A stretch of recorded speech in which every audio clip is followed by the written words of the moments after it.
What's up, everyone? I'm gonna be working on a 240SX today. Well, not today, but it's already been recorded. But you know what I mean.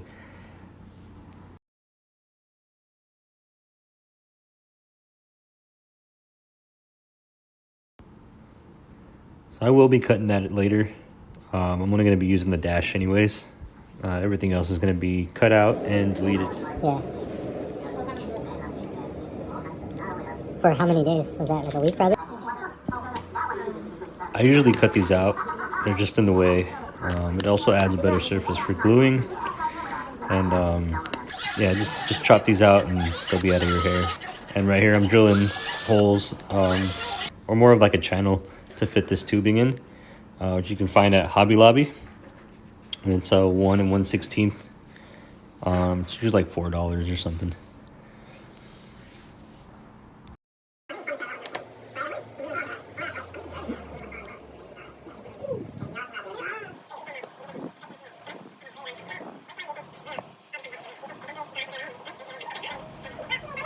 In this area, or in this part of the video, I'm making sure it's even on both sides, because otherwise, if you just glue it in and you don't check to see how you drilled, you might be a little lopsided.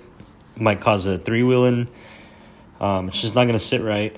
So the longer you take in this area, making sure everything's right before you glue it in, the less mistakes you'll have later on in the build. At least that's what I found out. I always try and get this part even, and it makes everything else a lot easier later.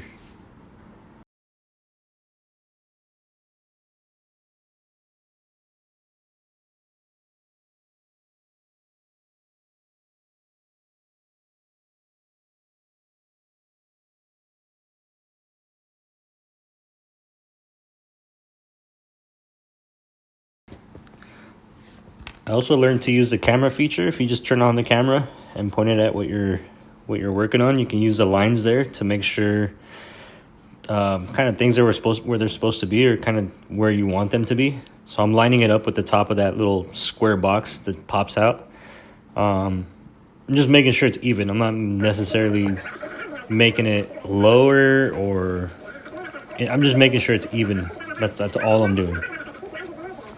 I don't know how else to explain it.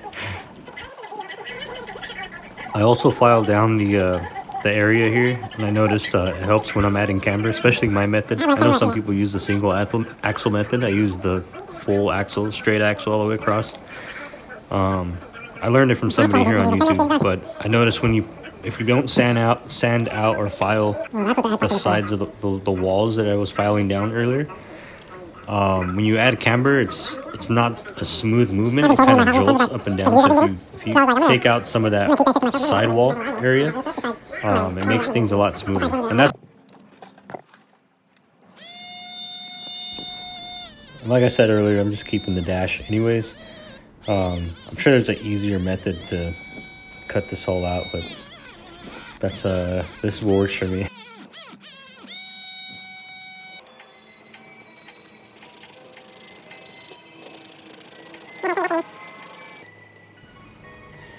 And here I'm just filing everything down, test fitting, just making sure everything looks nice, cutting whatever I need to cut out. Just prep is all it is, prep work, and again, saves you in the long run.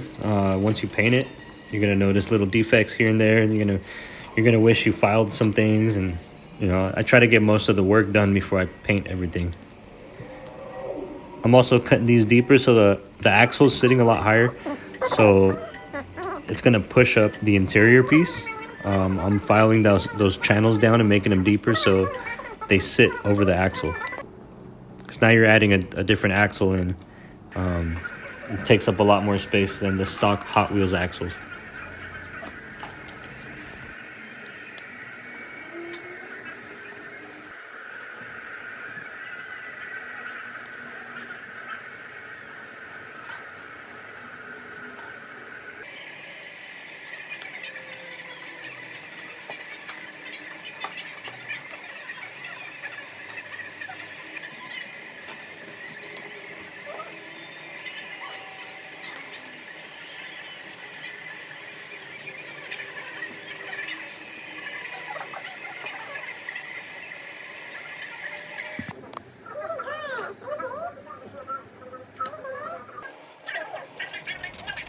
This piece of metal is from the Hot Wheels ID boxes. It's the little metal flap that's in, or the magnetic flap. So if you tear apart the box, you'll find a piece of metal in there. And it just happened to fit. I didn't even know there was a piece of metal that looked like that in there, but it happened to fit.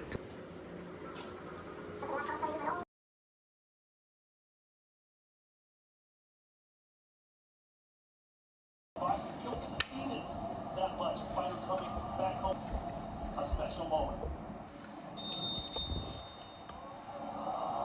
Ladies and gentlemen, at this time.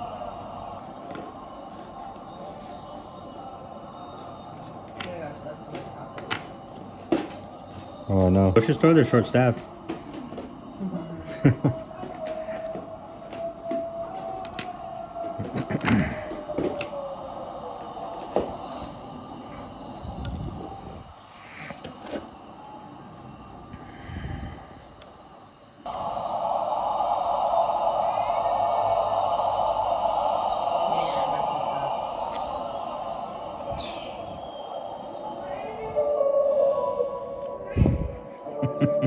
Hola, hijo. Desde el principio supe que tú tuviste infancia. Que naciste grande. Oh, there's gonna be people crying. Sorry about the background too. We're watching a Canelo fight, so that was pretty cool. And my cat in the background wanted to be on camera. I chose to slow down in this area instead of just fast forwarding through the video and making it longer. But I slowed it down here, or played it at real-time speed, so this way you can see exactly what I was doing. I had a lot of trouble learning how to make these, and I'm sure it's going to help somebody else who's learning or who wants to learn how to make roll cages. It's all about making the right cut, and just going back and measuring and seeing, is that where I want it, is this where I want it, and then just cut and make little tiny cuts at a time until you get the desired length. Otherwise you're just going to go through a bunch of plastic rod and you're just going to waste money. So I usually use a little more than I need to and then cut away as I start to test fit things.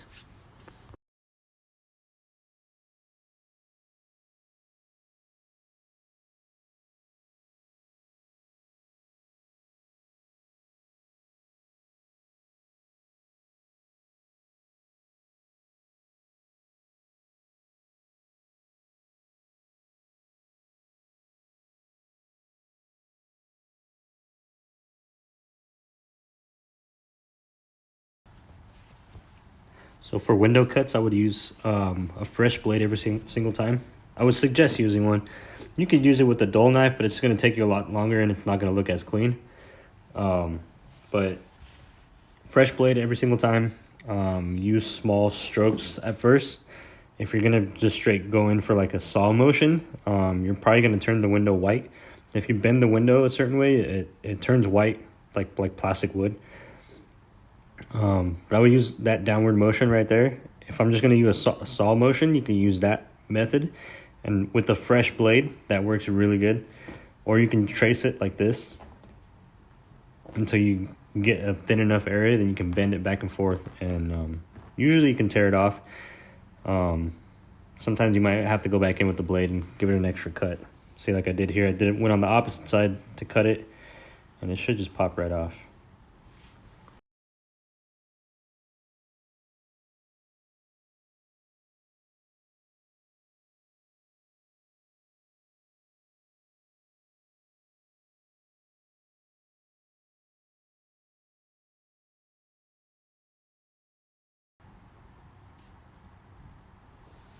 So right there, I'm cleaning up this area on the side of the windshield. When you put it back in the casting, it tends to stick out after you cut the windows. So if you thin out the side of the windshield and kind of bevel the edges, you can measure it when you put it back in the casting. You can see where it sticks out and just go back in and cut it. The way I'm doing it, I'm just cutting plastic away a little bit at a time. Take your time. Remember that.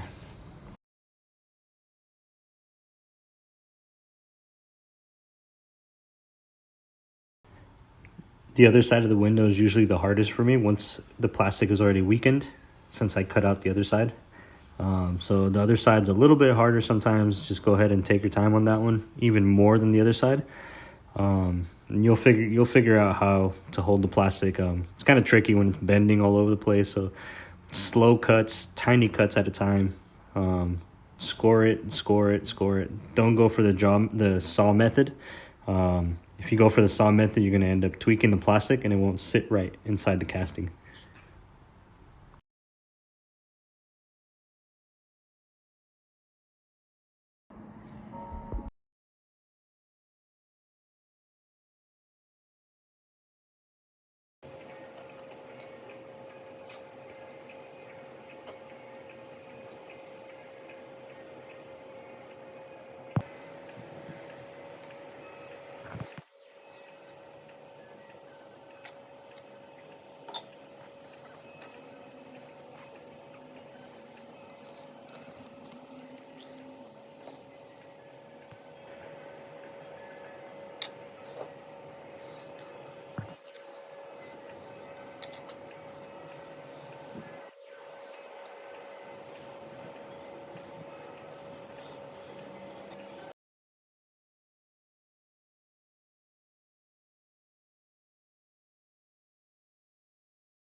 I wasn't too happy with the way the fuel cell turned out.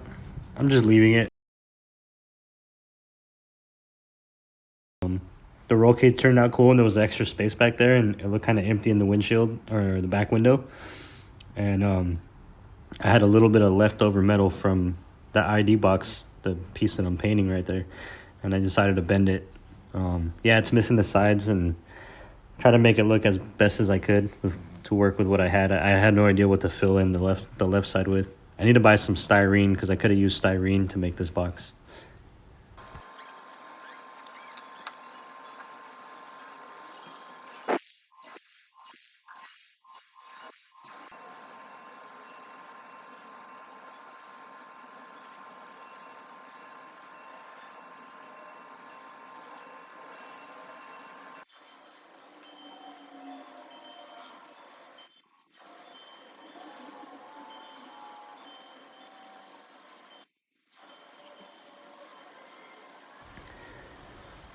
This has possibly become like the best part of me building my car. I love painting because it kind of makes the car liven up a bit and kind of open up a little bit.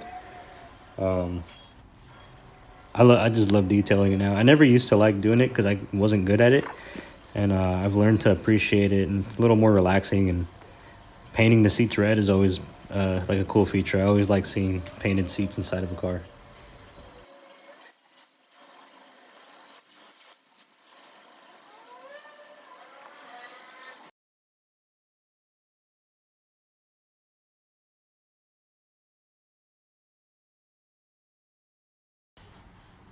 So this method for gluing in wheels, that's I saw it somewhere on YouTube. I wish I can give credit where it's due, but I have no idea where I saw this. There's somebody on YouTube does their axles this way, and they usually drop some glue in the hole and press the axle in. So you cut channels into the middle, which also creates a weak point to add a camber. So it makes it a little easier to bend instead of a straight axle.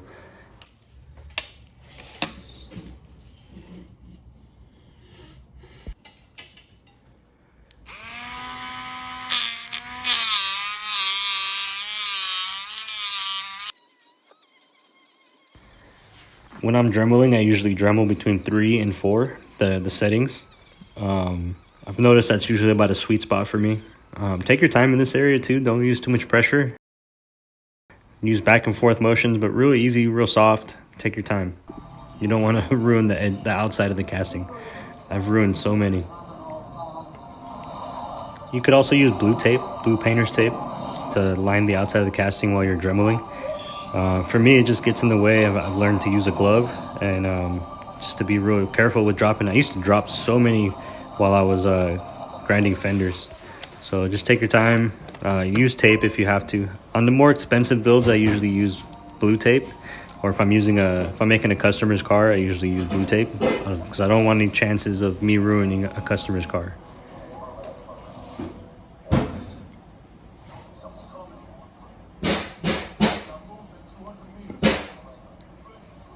Damn.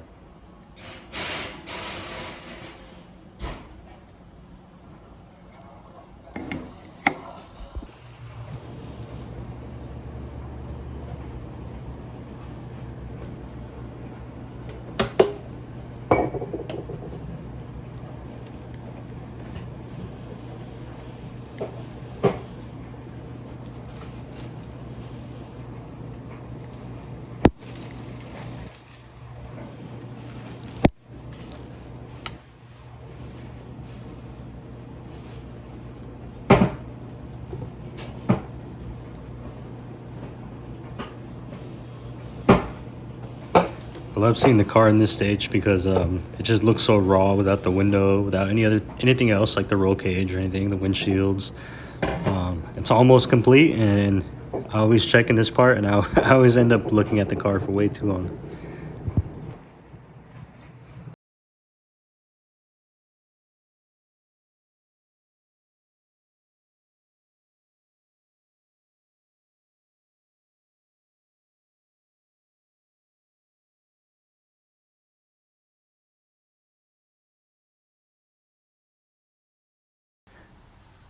I noticed that the magnet wasn't letting it sit right.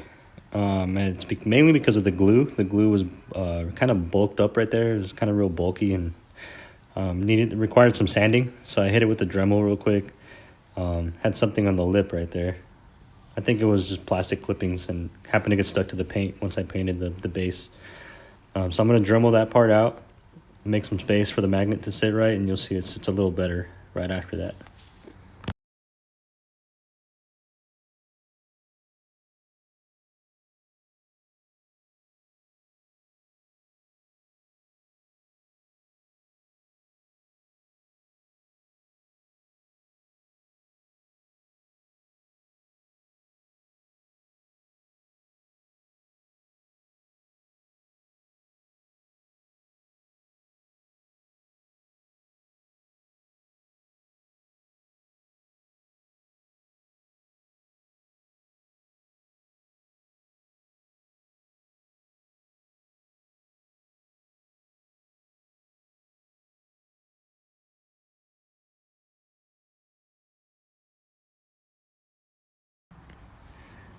Promise next video is going to have some music. I'll pay for the subscription to pay for it. I'm using Splice to edit all my videos, and it's like $5 a week.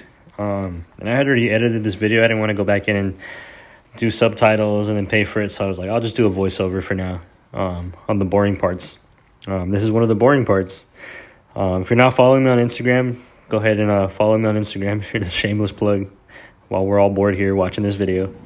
So this is one of those instances where I would have to glue in the actual casing or the plastic piece into the casting.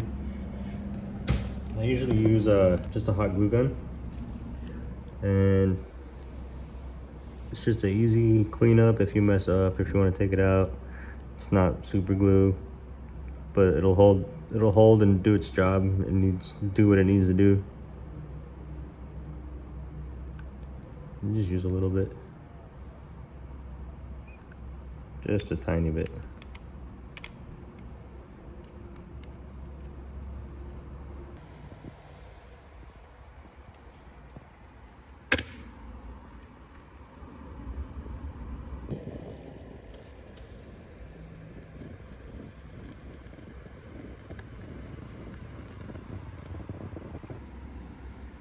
Just pretend that there's elevator music playing on in the background.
thank you guys for all those who made it this far in the video. For my next video, I was planning on asking people in the comments to comment what car they want to see built next, and maybe I'll hold a giveaway for that car for my third video. So just comment what you have down there, and I'll make another video probably before I release the next build, detailing a giveaway.